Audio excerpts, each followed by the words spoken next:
بسم الله الرحمن الرحيم إن الدين عند الله الإسلام.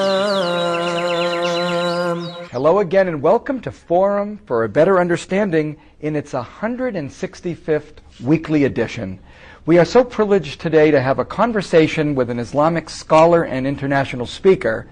Though we've had many programs with local Islamic leaders from the three different main centers here in town, from the Islamic Cultural Center on Nice, from the Masjid Fresno, and also from the Masjid Al-Aqaba, but today, coming to us very recently from India, we have a scholar, Yusuf Estes. Sheykh Estes is a convert to Islam.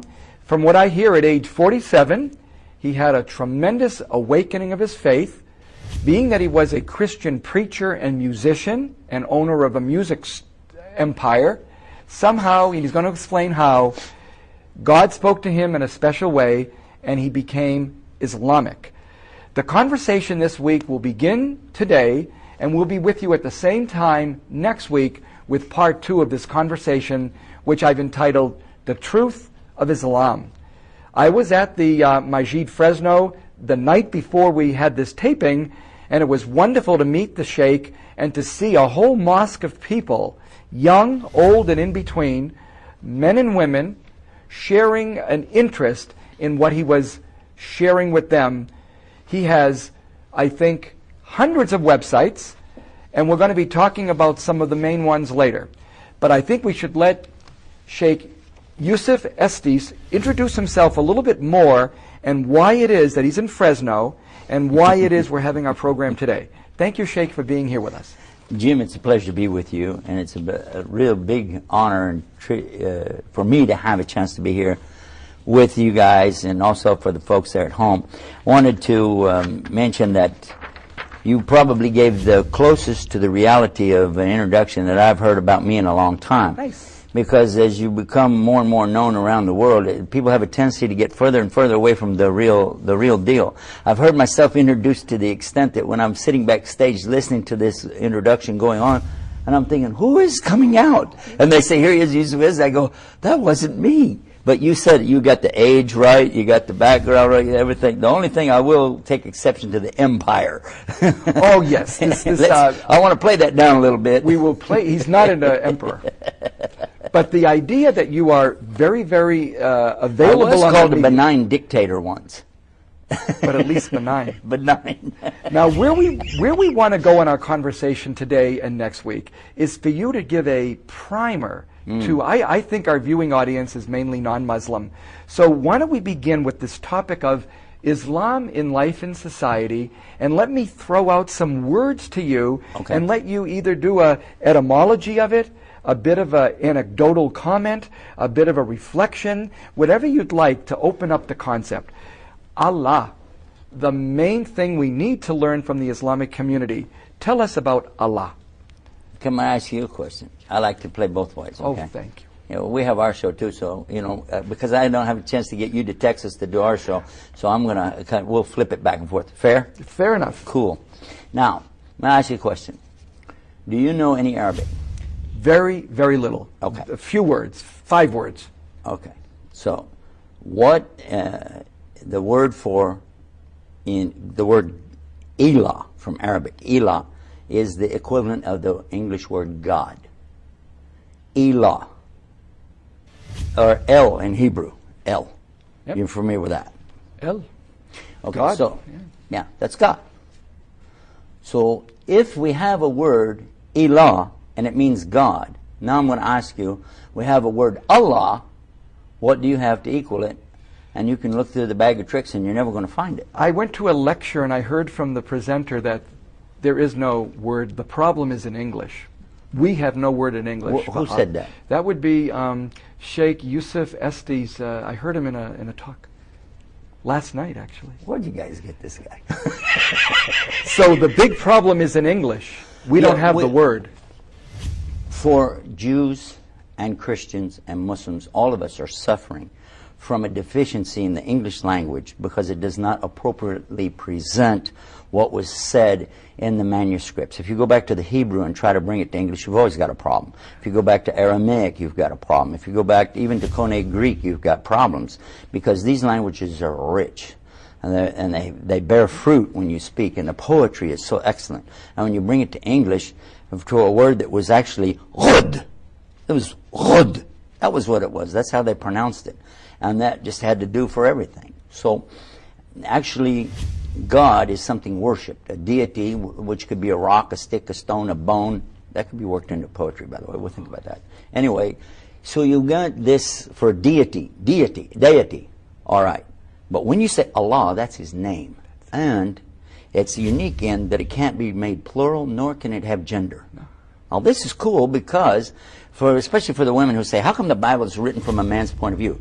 Well, it's not really. The Bible wasn't written from a man's point of view. When God sent revelation of the Bible, what He was sending down was from Himself. But He even says He Himself about Himself because He doesn't call Himself it. No. But God's not having, male characteristics, let's leave it at that, nor female. No. He's way beyond that, above that. And so when we get that in our mind, then the other thing they might say, well, we find in Hebrew and we find also in Arabic, in the Quran and in the Torah, this reference to we and our and us. That's right. But this is the royal plural like the king or the queen uses. So it's not really God saying me and my army or me and my buddies. I'm going to have some kind of a director's meeting tonight with my guys, or, it's not like that. So Allah is the name of God, and it's also the name used by Jews and Christians who are Arabs. Yep. That's all it is. Following on that, how would you summarize for us a Muslim's relationship with God? Sometimes we think it's very important to know in a faith, do they find God judge? Do they find God merciful? Do they find God advocate? Do they find God a defender? What is the relationship mostly that Muslims feel for their God? Let me throw something at you and see how it sets. If somebody recognizes there is really a deity, a God, and even if they're not sure who is he and what is he and so on, but they recognize all this didn't come about by any accident. Therefore, there must be a God. There's a creator, a sustainer. Somebody's taking care of me. I have a thought, I need something, and then somehow it just pops up. Now, how can that keep happening, So there's something out there. And what should be my relation? My relation should be what? And if they determine that they want to surrender themselves over to the Lord, and they want to submit to any commandment or authority, submit to the authority of the one above, and they want to obey any injunctions that He might offer, and they want to do this sincerely and in peace. Does that sound good? That does. It sounds like Islam. Well, that's what the word means. All of that in that one word. I couldn't have said it better myself. And this is what the relationship of an Islamic believer is: a total submission, to Him, total commitment, a total resignation of self to this greater, and doing it, as you say, in sincerity and sa'alam, in peace. All of that is... The peace that we're talking about, a lot of times I hear Muslims say Islam is peace, and that's not really right. That's wrong to say that, because it doesn't mean the kind of peace like that we'd like to see, peace in the Middle East, peace between brothers and so. But this is a kind of peace that you have in your life, that no matter what is sent to you from Him, you're in peace. Now, there's two extremes here. Suppose somebody has all of the material things that come at them very fast, like winning the lottery or something like this, and then said, oh my God, and go crazy, right? So that's not peace. So if I was given these great riches and wealth of this world, but to be in peace and say, this too shall pass. Yeah. This isn't going to be forever. Then the other side of it, that when these calamities and disasters come to a person, but they're in peace with it, and they say, this too shall pass. Yep. That's the middle road that we're looking for. Yep.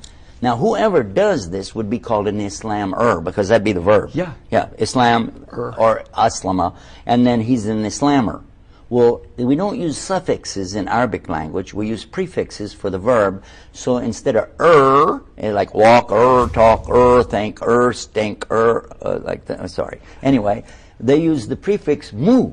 So it would be Mu'adhin, the one who calls the prayer. Musafir, the one who travels.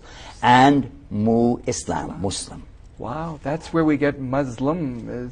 Yeah, but say Muslim. Muslim. Yeah, don't say Muslim. You know why? Those are the detractors That's right. of Islam that called Muslims. them Muslim because Muslims. it actually means wrongdoer.